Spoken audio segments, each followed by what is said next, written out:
इनके लबे रंगी की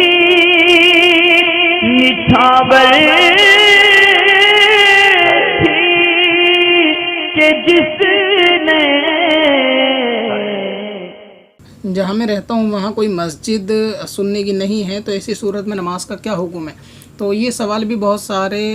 सारी तादाद में बैरून मुल्क से आता है, खुसूसन अरब शरीफ से, कि वहाँ जो हिंद और पाक के रहने वाले मुसलमान होते हैं काम के सिलसिले में, तो उनके अक्सर ये ईमेल पे सवाल आते हैं कि वहाँ पे जो नमाज़ पढ़ाई जाती है उनके आसपास जहाँ इनकी फैक्ट्री रूम या कंपनी होती है, तो वहाँ इमाम जो होता है वो गैर मुक़ल्लिद वहाबी होता है। तो ऐसी सूरत में ये 5 वक्ता नमाज़ तो अपने कमरे पर यानी रूम पर पढ़ते हैं, मगर इसमें ईद की नमाज़ और जुमे की नमाज़ किस तरह ये अदा करें कि उनके पीछे नमाज़ पढ़ लें या नहीं पढ़ लें। देखिए, वहाबी के पीछे तो कोई सी भी नमाज़ नहीं होती, और वहाबी के हर गुस्ताख़ रसूल के पीछे कोई भी नमाज़ नहीं होगी, चाहे वो नमाज ईद की हो या तरावी की हो या जुमे की हो या फिर जनाजे की हो। कि जो शख्स इस्लाम से खारिज है या जिसके अकीदे कुफरिया हैं, अगरचे बज़ाहिर कलमा पढ़ता हो, तो उसके पीछे नमाज नहीं होगी। बाज़ लोगों में जहालत होती है या कम इल्मी समझ लें कि वो कॉलेज के पढ़े लिखे गंवार होते हैं और दीन में अपनी अकल की दखल लगाने की कोशिश करते हैं कि वो तो काबे का इमाम है और वहाँ तो इतना पवित्र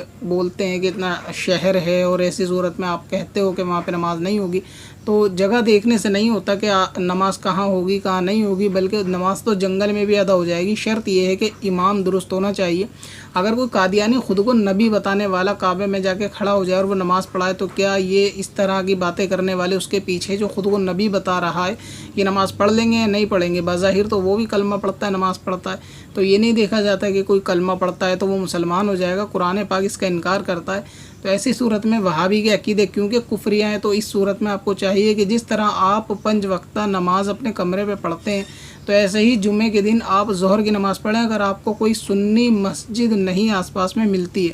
और अगर कहीं थोड़ा दूर जाके सुन्नी मस्जिद मिल जाए, तो कम से कम जुमे की नमाज़ के लिए, क्योंकि वहाँ पे जुमे की छुट्टी होती है, तो ऐसी सूरत में आपको चाहिए कि फ्राइडे की नमाज़ आप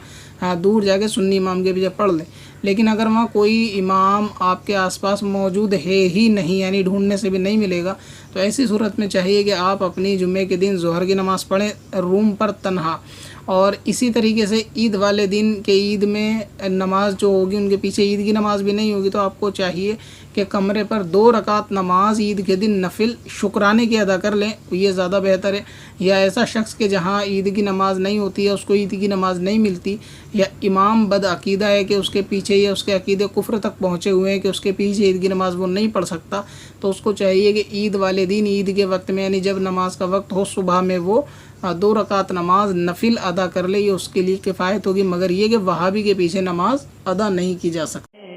पत्थर में असल